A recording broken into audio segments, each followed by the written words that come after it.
Bien, alors aujourd'hui, on va voir comment utiliser un ampèremètre.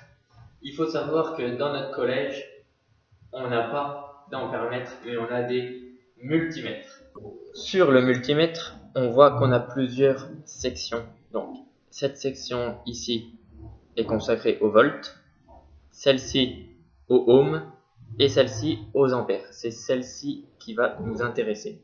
Les valeurs que vous voyez affichées ici sont appelées des calibres. Les calibres correspondent à la valeur maximum que peut mesurer l'ampèremètre. Pour pouvoir utiliser ces calibres, il va falloir utiliser différentes bornes. Ici, on en a trois. Deux bornes positives et une borne négative qui est la borne commune, la borne com. Deux bornes positives, pourquoi? Alors, il faut savoir qu'un ampèremètre se branche en série et qu'on va toujours utiliser le calibre, donc la valeur maximum la plus élevée. Ici, c'est 10 ampères. Pour pouvoir utiliser ce calibre 10 ampères, il faut le brancher sur la borne plus 10 ampères. C'est facile, c'est logique. Bien.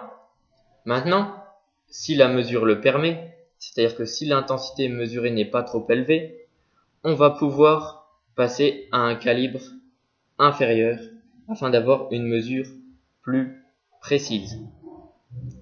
Pour pouvoir utiliser ces calibres, il faudra changer de borne, débrancher la borne 10 ampères et la brancher sur la borne des milliampères. Bien, comment savoir quand changer, quand est-ce qu'on peut utiliser les calibres plus petits?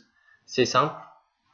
Si l'intensité mesurée par l'ampèremètre est plus petite que la valeur, par exemple, de 200 milliampères, on peut utiliser le calibre 200 milliampères. Si la valeur est inférieure, si la valeur mesurée est inférieure à 20 milliampères, on peut utiliser le calibre 20 milliampères. Il ne faut jamais que la valeur affichée dépasse la valeur du calibre. On va voir ça dans un cas concret. Alors, j'ai ici un montage simple, une pile reliée à une lampe. Comment je dois brancher l'ampèremètre? Je dois le brancher en série et le courant doit rentrer par une borne positive, donc par une des deux bornes là. On sait que le courant va de la borne plus du générateur à la borne moins. Ici sur notre pile, la borne plus, c'est celle-ci. Donc si je veux brancher mon ampèremètre, je le branche en série dans ce circuit. Alors, le courant doit rentrer par une borne positive. Le courant arrive de la borne plus vers la borne moins. Donc ici, il faut que je branche mon ampèremètre sur une borne positive. Une de celles-ci. Comment choisir? On a dit qu'on utilise toujours en premier le calibre le plus élevé qui est 10 ampères. Donc pour utiliser ce calibre, il faut que j'utilise la borne 10 ampères. Donc je vais le brancher ici. Voilà. Ensuite, le courant sortira toujours par la borne com. Donc on utilisera dans tous les cas la borne com. Voilà. Je le branche à ma lampe. Le circuit est fermé, la lampe s'allume. Ensuite, comment régler le sélecteur pour avoir une mesure? C'est très simple. Je suis sur la borne 10 ampères, donc j'utilise le calibre 10 ampères. Si vous avez suivi le tuto sur les conversions, vous savez tout de suite que 0,42 ampères, ça fait 420 milliampères. Est-ce que je peux utiliser le calibre des 200 milliampères? Pour ça, je réfléchis. Est-ce que 420 milliampères, c'est plus petit que 200 milliampères?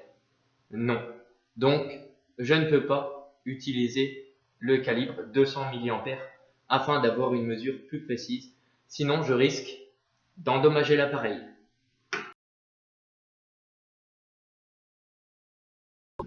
Bien. J'ai changé de récepteur. J'ai pris une autre lampe, une lampe différente. Or, on a vu que lorsqu'on changeait de récepteur, l'intensité du courant pouvait varier. Alors, on va faire donc une nouvelle mesure de l'intensité. J'ai les mêmes branchements que tout à l'heure. je suis branché sur la borne 10A, le courant sort par la borne COM et je vais utiliser le calibre 10 A. Alors, j'ai une mesure de 0,08 ampères, ce qui nous fait 80 milliampères. Est-ce que je peux utiliser le calibre inférieur de 200 milliampères? Je réfléchis. Est-ce que 80 milliampères c'est plus petit que 200 milliampères? Oui, c'est plus petit. Donc, je peux utiliser le calibre 200 milliampères. Je débranche ma borne des 10 ampères, je me mets sur le calibre 200 milliampères et je me branche sur la borne des milliampères. L'ampèremètre nous affiche une valeur de 77,9 milliampères. Est-ce que je pourrais avoir quelque chose de plus précis en utilisant le calibre inférieur de 20 milliampères? Je réfléchis. Est-ce que 77,9 milliampères c'est plus petit que 20 milliampères? Non. Donc, je ne peux pas utiliser cette borne. Et donc, on retiendra au final cette mesure de 77,9 milliampères. Bien, c'est tout pour ce tuto sur l'utilisation de l'ampèremètre. Au revoir et à la prochaine.